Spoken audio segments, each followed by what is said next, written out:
November 2011. 7 years after their first meeting, the rivalry that defined an era returned to Las Vegas. But this wasn't the Marquez Manny had fought before. This was a man who had spent years studying Manny's every move. He hadn't just trained his body, he had decoded the whirlwind. The fight was a high-speed game of chess. Every time Manny accelerated, Marquez was there with a counterpunch. The explosive flurries that had destroyed La Jolla and Hatton were being neutralized by a master technician. For 12 rounds, they traded brilliance, but neither could find the knockout. When the final bell rang, Marquez was convinced he had finally won. The arena held its breath. But when the cards were read, the scores favored Manny Pacquiao by the narrowest of margins. The decision sparked an immediate uproar. Marquez stormed out of the ring, and the boxing world was split down the middle. Manny was still the champion, but for the first time in years, he looked human.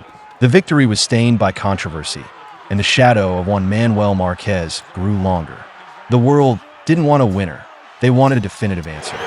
And still WBO welterweight champion of the world, the fighting pride of the Philippines, Manny Pacquiao.